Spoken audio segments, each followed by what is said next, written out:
La cité des sept murailles, Evimeria, est la capitale de la société humaine. Dernier bastion de résistance lors de la Grande Guerre des Artefacts. Cette immense ville abritait des centaines de milliers de personnes à travers 7 quartiers jusqu'en 102, où la révolution et les changements politiques dans le continent ont provoqué l'apparition d'un 8e quartier. À l'heure actuelle, la ville abrite plus d'1,5 million d'âmes. Évidemment, cela n'a pas toujours été comme ça. Lors de sa création, ce n'était qu'une petite forteresse abritant les chercheurs humains qui concentraient leurs efforts sur les artefacts. Peu à peu, un petit village s'est développé autour de la colline du conservatoire, situé à l'endroit où la rivière Viale se jette dans le Sandril. Ce village devint, lorsque la guerre éclata en 14, le quartier noble d'Evimeria. Lorsque la guerre éclata, les personnes qui arrivèrent le plus vite furent les riches bourgeois des cités les plus proches de l'Empire nain, et ils constituèrent alors le 3e quartier, en comptant celui du conservatoire comme le premier. Après ça, les réfugiés arrivèrent lorsqu'une ville alliée était détruite, ou bien tout simplement fuyaient la guerre. Le conservatoire accueillait tous les humains, et la fuite des populations a été bien gérée, compte tenu de la violence immense à laquelle les humains ont fait face. Comme je l'ai dit précédemment, la capitale des humains devint la cité des 7 murailles pendant la Grande Guerre des Artefacts qui dura de 14 à 28, passant d'un village d'1 millier d'habitants à une mégapole d'un petit million d'habitants. Pourtant, les murailles n'empêchèrent pas la population de s'agrandir encore plus, atteignant en 102 un total d'1,2 million habitants. Chacun des quartiers s'agrandit dans les limites du possible et rapidement deviennent des petites cités à eux seuls. Aujourd'hui, on va passer rapidement, dans la mesure du possible, sur chacun de ces quartiers, en commençant par le quartier du conservatoire. Au départ, le conservatoire n'était qu'une simple forteresse, mais elle s'est agrandie au fil du temps, spécialement en hauteur, puisque l'agrandir en largeur était impossible à cause des murailles. Le bâtiment au centre d'Evimeria devint un dôme abritant 4 étages, et 7 tours furent construites sur son périmètre. Ces dernières grimpent jusqu'à une trentaine de mètres d'altitude, une dizaine de mètres au-dessus du dôme et des murailles autour. Le rez-de-chaussée est le seul endroit public du bâtiment. Il abrite un grand hall où on pouvait avant acheter des modules pour les artefacts, ainsi qu'à peu près n'importe quel objet rare s'il a été fabriqué ou trouvé. Le conservatoire loue des emplacements de vente aux riches marchands qui se battent pour y avoir accès. L'endroit est totalement public et tout le monde peut y accéder en théorie, même si on ne trouvera presque jamais d'habitants du quartier aventureux ou plus éloignés, puisqu'ils sont généralement trop pauvres ou mal vus par les gardes. La première muraille abrite aussi de grands bâtiments contre ses flancs qui permettent d'abriter les habitants du quartier, et certains disent que d'immenses cavernes se situent juste en dessous du conservatoire. De nos jours, les 7 tours abritent les 7 conseillers de la cité, et le roi Zélus habite au plus haut étage du dôme. L'ensemble du conservatoire abrite aussi une bibliothèque, accolée à la muraille. Une recommandation est nécessaire pour y avoir accès, mais certains disent que c'est le seul endroit d'Evimeria où sont conservés les ouvrages les plus rares et que des centaines d'années de connaissances y seraient stockées. Certains démentiront ces affirmations, la bibliothèque du conservatoire étant de loin la plus petite d'Evimeria. Le quartier qui entoure le conservatoire est donc le quartier noble, peut-être le plus beau quartier d'Evimeria.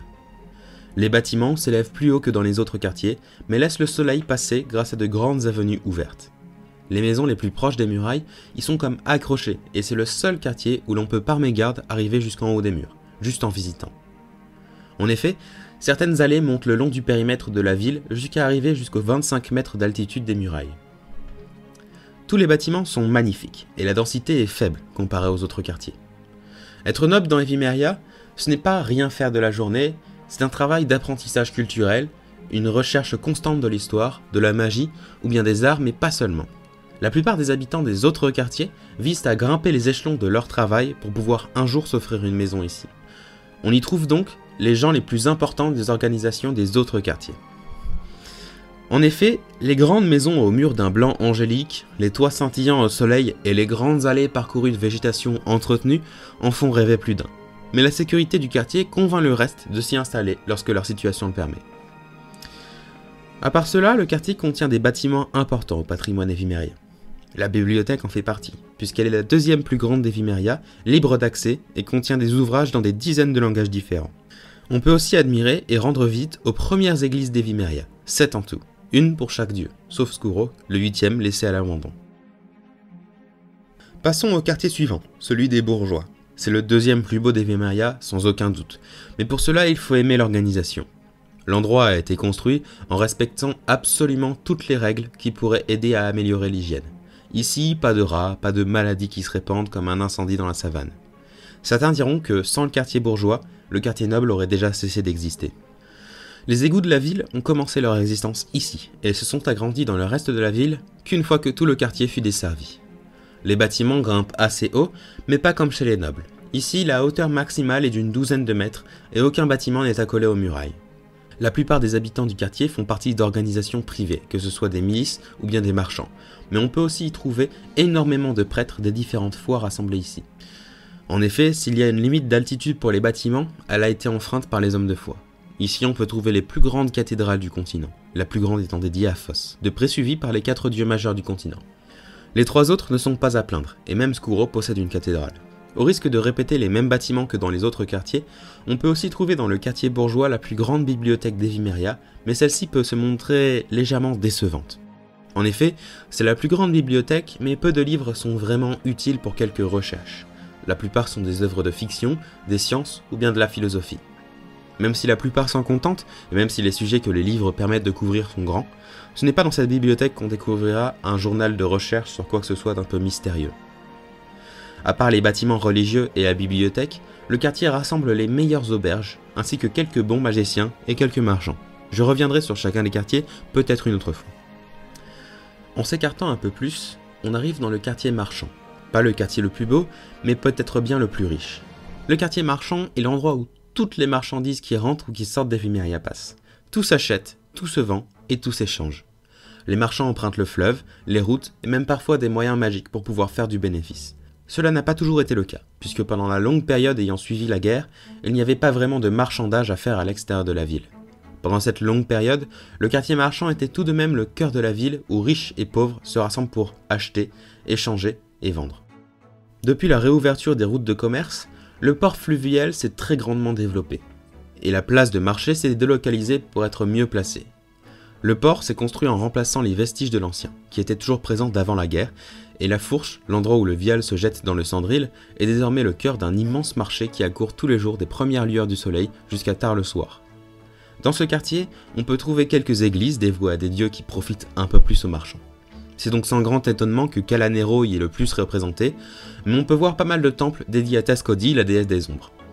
Mis à part cela, c'est aussi dans ce quartier que l'on stockait énormément des ressources nécessaires en cas de siège. Désormais, la plupart de ces hangars ont été rachetés par des marchands, mais quelques-uns subsistent encore.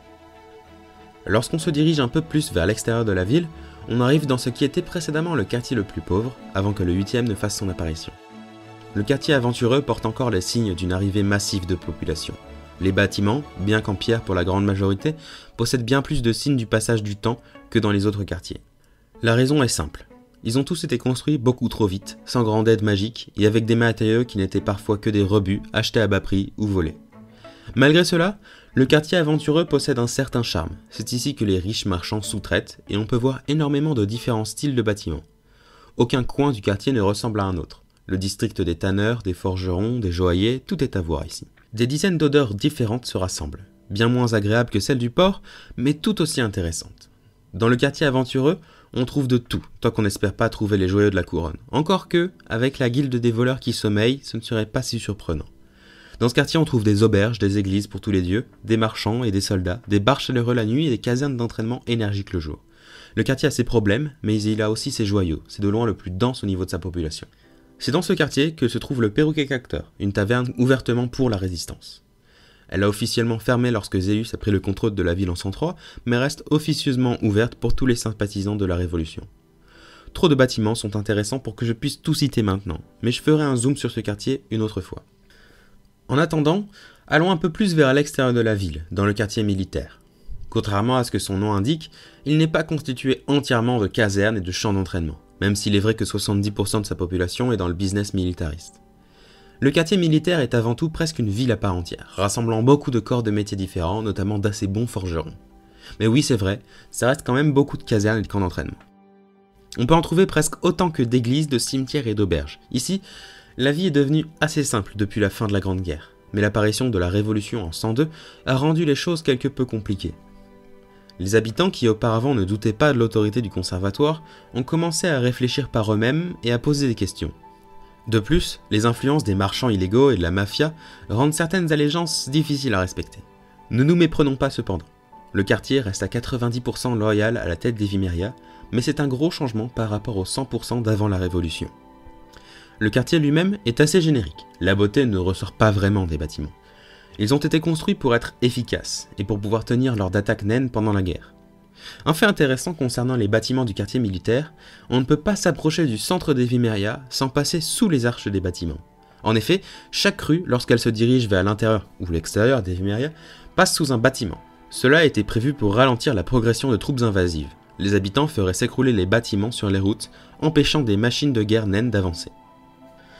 Continuant vers l'extérieur, on arrive dans le plus grand quartier des Vimeria, et aussi le moins dense. Le quartier paysan est immense et couvert de champs. Prévu pour pouvoir résister à un siège, la ville pouvait à la fin de la Grande Guerre, en théorie, rester en vie grâce à l'immense quartier paysan. Cette théorie n'a jamais été testée, puisque le plus long siège des Vimeria a duré une semaine, et que cette semaine a été la dernière de la guerre, les humains ayant profité de l'immense superficie des Vimeria pour sortir des troupes sans que l'adversaire ne les voie, et les ont pris à revers, mettant ensuite un terme total à la Grande Guerre. En attendant, le quartier paysan est loin d'être le moins peuplé des Vimeria. Il est vrai qu'il paraît parfois vide, mais plusieurs grands rassemblements de maisons assurent un fort taux d'habitation. Et depuis la Révolution, des dizaines d'écoles sont apparues dans ces villages, assurant l'éducation même des plus éloignés des autres quartiers. On peut observer quelques chapelles dans les différents amoncellements de maisons. La plupart à l'attention de Phos et Calanero, les dieux de la lumière et de l'eau. Mais les autres dieux majeurs sont aussi représentés. En plus de tout cela, on peut observer quelques tours de mages qui ont fait leur apparition récemment dans le quartier. Pas particulièrement discrets, ils sont surtout là pour s'éloigner du reste de la population, dans le but d'expérimenter dans des magies parfois dangereuses, ou bien juste pour avoir la paix. Un 8e quartier existe, mais au vu de sa récente apparition, j'en parlerai en détail à un autre moment. Et donc voilà qui conclut notre petit tour des Vimeria, la cité des 7 murailles.